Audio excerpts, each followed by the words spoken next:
Ministro da Ciência e Tecnologia, gente boa pra caramba. Ministro Marcos Pontes, e eficiente, e um cara legal. É um prazer falar com o senhor, como vai o senhor? Olha, bom dia a todos aí. Um prazer muito grande falar contigo, falar com todos que nos ouvem. Inicio, tá ouvindo aqui o finalzinho, né? Eu inicio aí com sentimentos para o Bonfim, a família dele, e todas as outras pessoas, né, do seu redor. A vida humana é muito importante, a vida humana é preciosa, é isso que o Ministério de Ciência, Tecnologia e Inovações tem trabalhado aí dia e noite para poder auxiliar e, como a gente diz, melhorar a qualidade de vida das pessoas. E, efetivamente, quando a gente fala das vacinas, desenvolvimento de vacinas brasileiras, é para salvar aí milhões de brasileiros, não só agora, mas no futuro, nas próximas pandemias também. Como está o desenvolvimento da vacina brasileira? Olha, tá indo muito bem agora, né? A gente tem todos os elementos em local. Aliás, eu queria agradecer, né, lá, não sei se você lembra, lá no comecinho, quando a gente começou a desenvolver as Foi. tecnologias de vacinas nacionais, lembra que eu estava falando daquelas 15 É, vacinas nacionais, que deu aí inclusive para chamar voluntários, né, para a gente também. E daquelas 15 vacinas nacionais, nós temos 4 delas na Anvisa, nesse momento, aguardando autorização para começar os testes clínicos. Assim que a Anvisa autorizar, a gente já tem os recursos, isso é importante também, nós temos os recursos para começar esses testes clínicos. E a boa notícia é que uma delas, que é a vacina RNA MCTI Cimatec HDT, essa vacina ela já foi aprovada pela Anvisa e já começou os testes clínicos na semana passada. No dia 13, a gente fez a primeira aplicação e nós temos os recursos para os testes fase 1, 2 e 3 também. Então, isso é uma ótima notícia para o Brasil. Não só agora, né, falando em Covid, mesmo porque nós temos as vacinas já compradas pelo Ministério da Saúde ao longo do ano, mas principalmente para as outras pandemias, porque esse tipo de tecnologia vai nos ajudar a desenvolver vacinas para qualquer outra coisa que vier pela frente. É uma vacina brasileira, a mesma tecnologia vai servir para dengue, zika, chikungunya, doenças negligenciadas, ou seja, é um salto, vamos dizer assim, aqui no Brasil. toda coisa ruim tem um lado bom, né? Você vê as guerras mundiais. Guerra é a coisa mais imbecil que existe, mas o desenvolvimento que os caras têm para tecnologia militar, esses desenvolvimentos, quando acaba a guerra e a imbecilidade, eles são usados para salvar vidas. Tá? São primeiro usados como armas de destruição em massa e depois como armas para salvar pessoas em massa. Então, até o lado ruim da humanidade tem o lado bom. O lado da peste é a mesma coisa. Serviu para botar o mundo de joelhos e principalmente esses países ricos que achavam que tinham um sistema de saúde perfeito, não tinham. Ninguém estava preparado para enfrentar um vírus, principalmente como esse. O Brasil teve um desenvolvimento no SUS, que foi obrigado a ter. Eu dizia antes da pandemia que todo político que fosse eleito tinha que ser tratado pelo SUS. Olha, deveria ter uma lei que o SUS deveria tratar todo político brasileiro, do presidente ao ponto esquerda, entendeu? Porque assim o SUS seria o melhor sistema de saúde do mundo, eu dizia. Esses caras, eles têm ataque do coração, falam que o SUS é uma maravilha e vão procurar o Sírio, o Einstein e daí por diante. Eu sempre disse isso.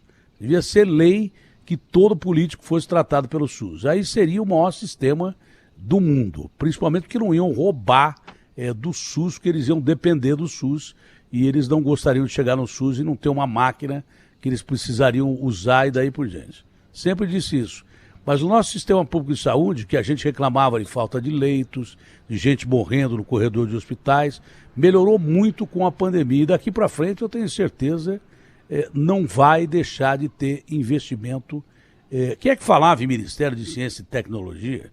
Ninguém lembrava que tinha cientista, ninguém sabia o que era cientista. O ministro que é astronauta é visto como uma figura mítica de Ícaro. Olha, o ministro foi lá para o espaço sideral.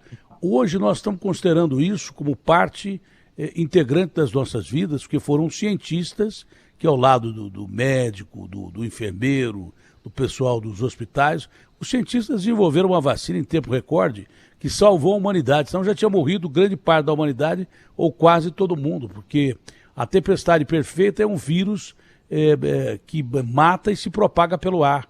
É o maior temor que a humanidade tem, é uma guerra química, talvez desenvolvida pelo próprio planeta contra você. Então, hoje em dia a gente tem desenvolvimentos enormes aí na área de ciência e tecnologia voltados para a saúde. Nesse aspecto a gente só fala em vacina, e vacina realmente é o mais importante. Mas hoje tem os antivirais, né? Que são desenvolvidos no mundo inteiro. O Brasil tem tecnologia de desenvolvimento para antivirais também, para combater já a doença? Temos até. Aliás, você falou uma coisa extremamente importante. O planeta não estava preparado para essa pandemia. E o Brasil, obviamente, também não. Agora, no Ministério de Ciência, Tecnologia e Inovações, aliás, um mês antes do início da pandemia, foi em fevereiro de 2020, nós montamos um grupo de cientistas chamado Rede Vírus MCT. É um grupo constante, eles que nos dão as diretrizes, as estratégias para o combate à pandemia do ponto de vista de ciência, tecnologia e inovações. E eles foram montados em fevereiro, quando a pandemia começou dia 11 de março de 2020. E esse grupo, ele nos ajudou e ajuda, né, no desenvolvimento de uma série de soluções, né, não, como você falou e bem falou, não são só as vacinas, nós temos o desenvolvimento de vacinas, aliás, né, um ponto importantíssimo, a gente já conseguiu financiamento, já está em construção, o Centro Nacional de Tecnologia de Vacinas. Esse é um ponto de inflexão na história do Brasil, que ele conecta toda a tecnologia, toda a parte de ciência com as empresas farmacêuticas, Anvisa e tudo mais, que vai acelerar a produção de vacinas no Brasil. Mas isso não é tudo. Nós fizemos um programa chamado Programa Escudo, que ele trabalha com desenvolvimento de vacinas, desenvolvimento de produtos de saúde nacionais. Você lembra do problema dos ventiladores nacionais? Nós resolvemos o problema com parceria com vários ministérios, empresas, universidades, centros de pesquisas, e agora a gente não depende mais nada disso, mas isso não pode ser só a questão do ventilador, porque pode ser que na próxima pandemia precisa, sei lá, de equipamento de diálise. Então, nós desenvolvemos uma estrutura também para que o Brasil rapidamente, a indústria do Brasil rapidamente se adeque e comece a produzir o equipamento que for necessário. E a nossa visão nisso é formar um Centro Nacional de Tecnologias para a Saúde, né, para desenvolver essas coisas. Além disso, né, você lembra que no começo a gente não tinha como importar nem reagentes PCR, reagentes para fazer os testes PCR. Hoje nós temos reagentes nacionais desenvolvidos por pesquisadores nacionais que funcionam até melhores do que os importados. Nós temos o teste ELISA, que é um teste rápido, desenvolvido na UFMG, que já está em fabricação em massa agora na Biomanguinhos, para ser utilizado para teste diagnóstico. Desenvolvemos um teste diagnóstico com inteligência artificial, com biosensores. Medicamentos, nós testamos, lembra que nós testamos 2.000 medicamentos de reposição e nós chegamos à conclusão de que a nitazoxanida, o pessoal chama de Anita aqui no Brasil, e no exterior eles chamam de NT300, esse medicamento ele reduz a carga viral, foi publicado pelos nossos cientistas brasileiros mais renomados no planeta inteiro, né? A doutora Patrícia Rocco, tem mais de 400 artigos publicados internacionais, ela publicou esse artigo com a equipe dela em outubro de 2020. E em março de 2021 começou, né, a Argentina fez os mesmos testes, chegou à mesma conclusão, a Europa fez os mesmos testes, chegou à mesma conclusão. Então, cientistas brasileiros, na ponta aí no planeta, né, o tal da Anita, ela reduz a carga viral. Eu lembro que o presidente Bolsonaro falou bastante na época sobre isso, sobre essa necessidade, e além disso nós desenvolvemos medicamentos, né, com soro de cavalo, isso com o Instituto Vital Brasil, plasma convalescente de pessoas que tiveram Covid, pessoas que foram vacinadas com Covid, um tipo de remédio que utiliza nucleotídeos para tratamento específico para o Covid. Esses daí já estão na fase final de pré-teste para começar os testes pré-clínicos. Também monoclonais no Brasil, que não serve só para o Covid, serve para um monte de coisas, desenvolvido pelos nossos cientistas também. Testes diagnósticos, testes com sequenciamento genético no Brasil, mais de 60% do Ministério que faz. Ou seja, a gente está com um arsenal. Sim, e um ponto importante, a gente aumentou a infraestrutura também, com mais de 18 laboratórios de nível de biossegurança 3, que é o nível adequado para o Covid, e agora a ideia é aumentar para 30 esses laboratórios, e nós já estamos na construção do laboratório de biossegurança 4. Esse é um ponto importante, a gente não sabe qual vai ser a próxima pandemia, pode ser que seja uma coisa como o Ebola, altíssima letalidade, e não existe nenhum laboratório de biossegurança 4 na América Latina. O Brasil vai ter o primeiro, ele vai ser acoplado ao Sirius, o nosso acelerador de partículas, a gente deve terminar esse ano, E com isso a gente vai poder ver o vírus em ação na célula, a nível molecular ou atômico. Fala, pô, qual a importância disso? E daí? E daí que isso acelera de uma maneira estupenda, vamos dizer assim, a velocidade do desenvolvimento de vacinas, remédios contra aquele vírus. Quando o senhor falou de acelerador de partículas, muita gente do Brasil não sabe que a gente tem acelerador de partículas, que é fundamental no desenvolvimento da ciência em todos os sentidos. Tá? Quando meu filho foi estudar física em São Carlos, eu falei, Marcelo, o que você quer fazer? Bomba atômica? Ele falou, não, pai, a física é base de tudo. A física é base de tudo. O moleque é inteligente, hoje mora na Alemanha,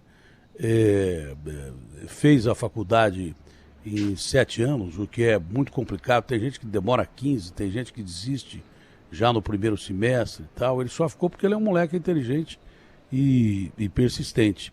Então, física é a base de tudo. A gente tem um acelerador, se não me engano, em Campinas, que é o que criou a tal de partícula de Deus, não é? Estudos muito avançados e que a gente nem sabe que o Brasil tem.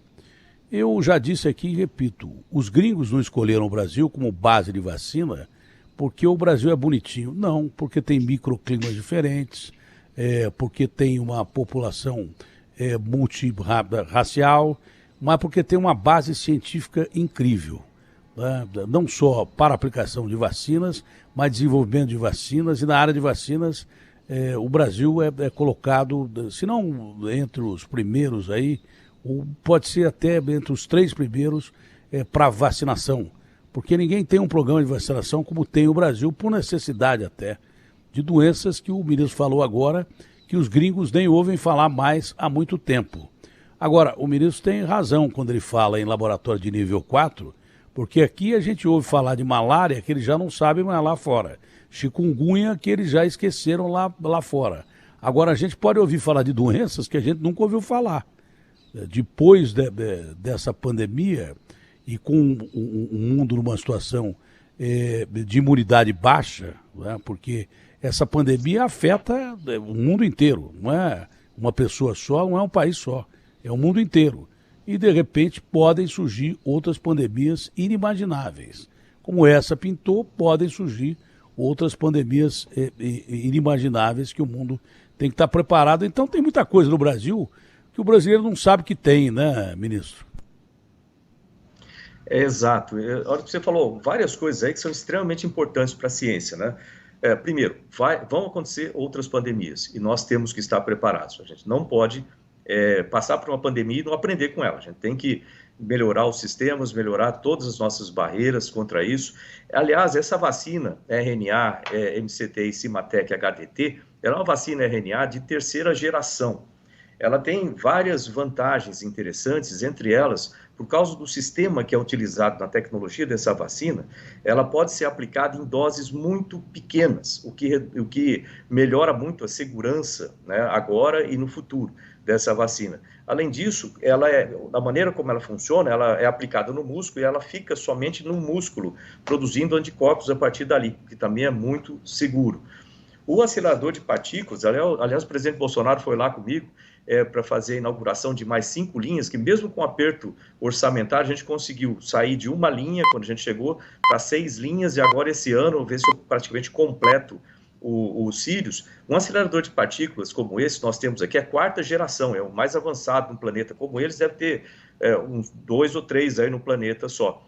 E é importante ressaltar que foi feito com tecnologia nacional, 87% dele com tecnologia nacional. E agora eu coloquei, fui lá 2 vezes em Genebra, aliás, eu tenho essa facilidade internacional, ainda bem, por causa da minha profissão anterior, de poder fazer esses acordos, e nós conseguimos ser aprovados no conselho do CERN, que é o acelerador de partícula em Genebra, para que nós façamos parte como país também do CERN, e agora a gente pode trocar tecnologias, trocar pesquisadores, desenvolver sistemas conjuntos. O Brasil pode vender partes para o próprio CERN, para a ampliação de 100 quilômetros que eles vão fazer. Ou seja, o Brasil tem muita tecnologia, a gente precisa acreditar nisso, é importante a gente ter essa certeza, né, e poder trazer mais jovens para essas carreiras também.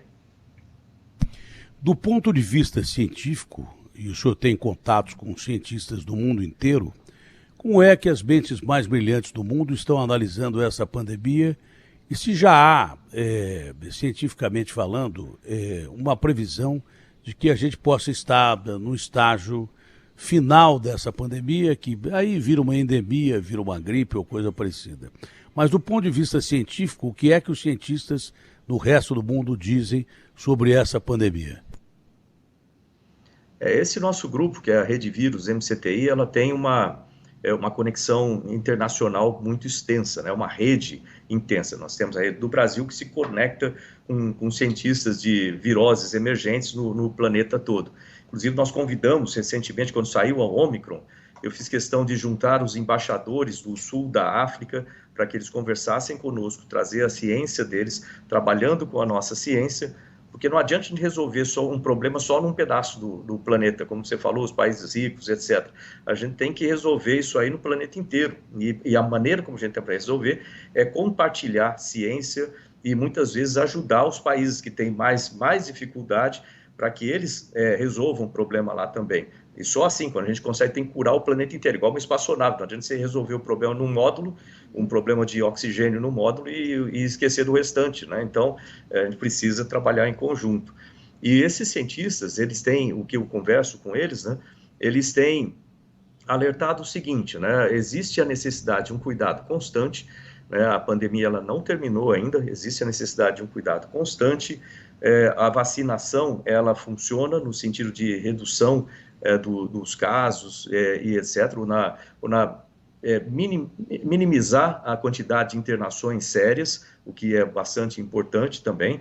Lembrar que a vacinação, ela não, vamos dizer assim, uma pessoa vacinada não está completamente imune de ser contaminada, mas certamente a contaminação pode produzir menores efeitos. Isso é o que os cientistas têm falado. Agora, existe uma preocupação muito grande também, que nós estamos tratando dessa pandemia, sem dúvida nenhuma, com muitos esforços e recursos voltados para isso. Existe a preocupação da recuperação econômica dentro de cada um dos países, porque as duas coisas vão juntas, né? A parte econômica com a parte de saúde.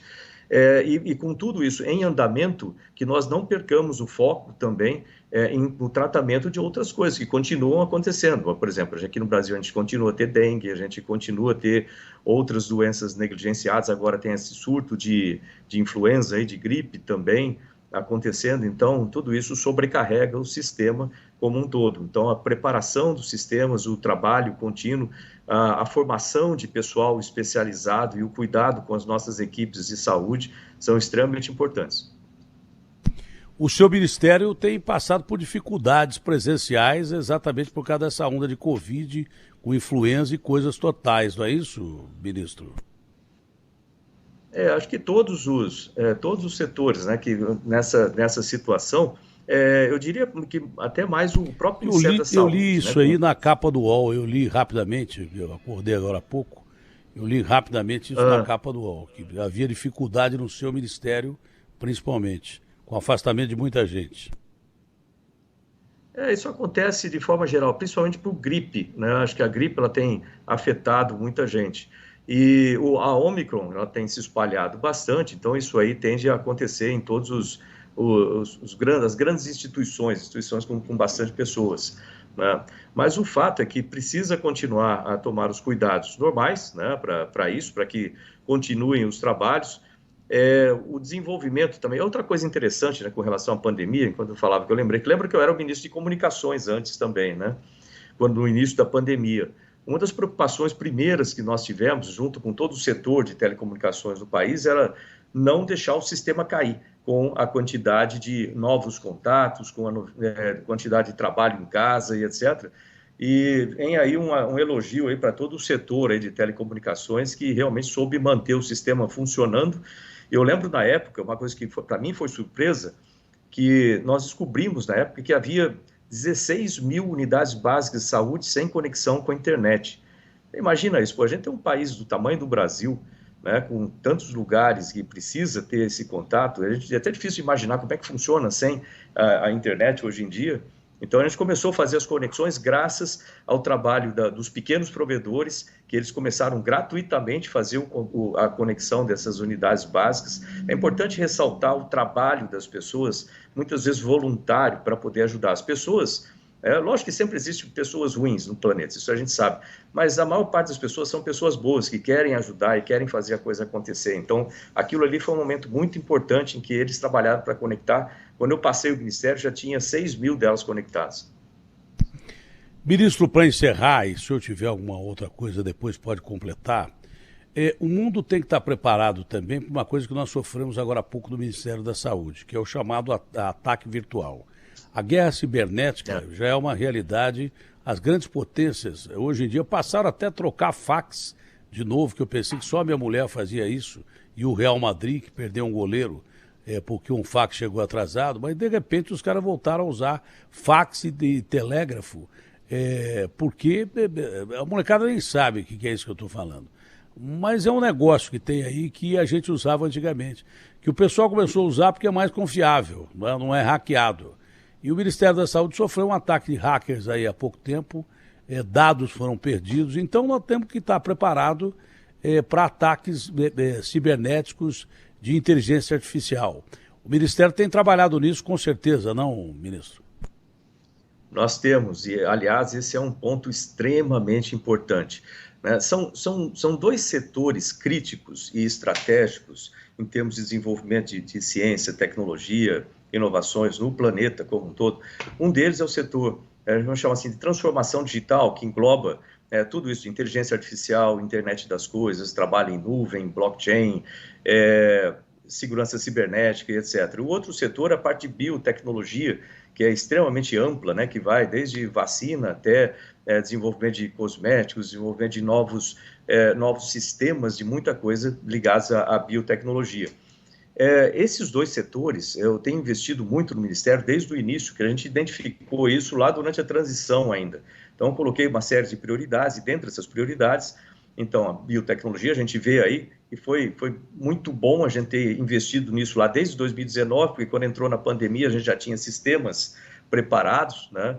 Então, eu lembro que nas minhas conversas com o presidente Bolsonaro, no começo, quando eu coloquei a minha ideia de plano, né, de estratégico do Ministério, eu apresentei isso, né, ele ficou bastante impressionado, principalmente com essa parte de inteligência artificial também. E hoje em dia, o país, eu lancei 6 centros de inteligência artificial ligados à indústria 4.0, saúde 4.0, cidades inteligentes, agricultura 4.0 e turismo 4.0, agora entrou no final.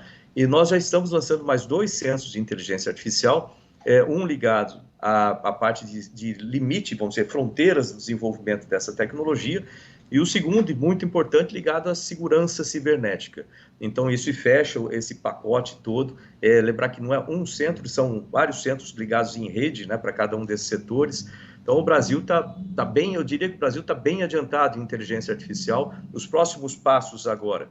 Eu também coloquei o Brasil no GPAI, o Global Partnership for Artificial Intelligence, parceria global para a inteligência artificial. E eu consegui agora, no final do ano passado, elevar o país ao nível de ser conselho diretor, eu que represento o país lá, com outros países extremamente importantes em termos de desenvolvimento de inteligência artificial. E agora, o próximo passo, já encomendei o Plano Nacional de Computação Quântica, né, que vai compor tudo isso aí. Porque, só para dar um exemplo, assim, às vezes as pessoas não se dão conta, o melhor supercomputador existente no planeta hoje, talvez demore aí uns 10 mil anos para quebrar algumas das criptografias que existem, né, das mais altas criptografias.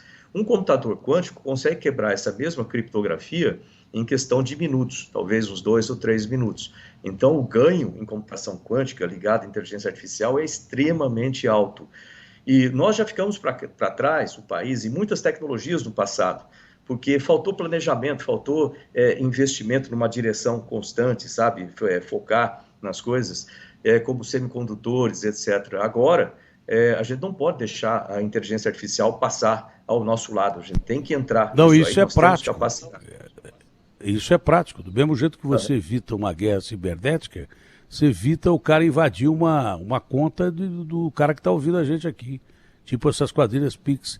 O grande barato da ciência, que a gente vê a ciência no macro, ou então no quântico, né? É das duas uma. Ou não vê, porque é muito pequeno, ou vê só no macro, mas não vê na aplicação diária. Tudo que você faz hoje envolve ciência, mais ou menos.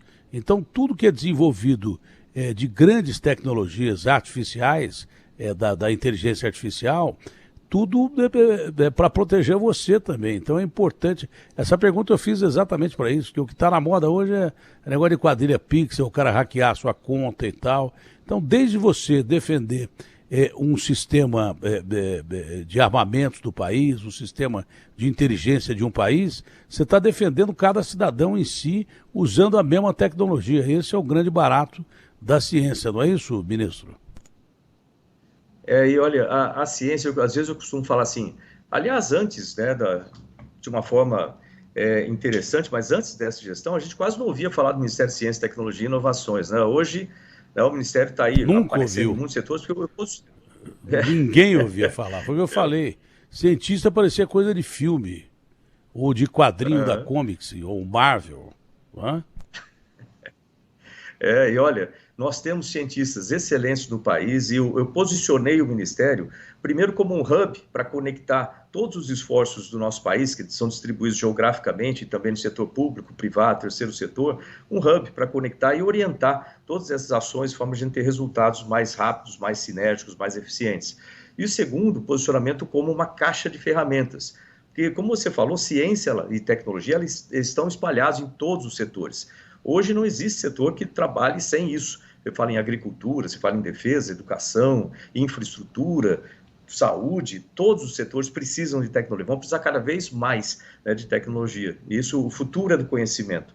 Aí entram duas preocupações. A primeira é que nós tenhamos o sistema de ciência, tecnologia e inovações muito bem desenhado no país. Eu estou agora lançando, em março, agora eu vou receber o primeiro draft da Política Nacional de Ciência, Tecnologia e Inovações, da Estratégia Nacional de Ciência, Tecnologia e Inovações. Isso tudo vai ser congregado agora, que a gente tem, ainda bem, uma maneira de financiamento extra. O orçamento do Ministério melhorou um pouquinho, mas, além do orçamento, agora a gente tem o Fundo Nacional de Desenvolvimento Científico e Tecnológico, que foi liberado no ano passado pela Lei 177, isso nos dá 5 bilhões a mais para investimentos em ciência e tecnologia. E isso graças ao trabalho da comunidade científica, do Ministério, do Congresso Nacional, e o próprio presidente ajudou no final ali a conseguir essa liberação. Ou seja, a gente hoje tem mais bala na agulha, vamos dizer assim, para fazer projetos estruturantes no país. E isso é essencial. O que eu ia dizer. Sem isso a gente vai ficar muito atrás. É o que eu ia dizer, só de você levar o Bolsonaro para ver o acelerador de partículas já merecia uma taça. Mas uma taça daquelas, só do presidente ver o acelerador de partículas já é um milagre. Quanto mais dá dinheiro para o Ministério. Ministro, mais alguma coisa ou não? Olha, só gostaria de lembrar que nós estamos agora, nesse momento, fazendo já os testes, né, na fase 1 e 2 da vacina RNA, MCTI, Cimatec, HDT. Essa vacina, nós precisamos de voluntários, né, em Salvador, mas os testes vão ser feitos em várias cidades.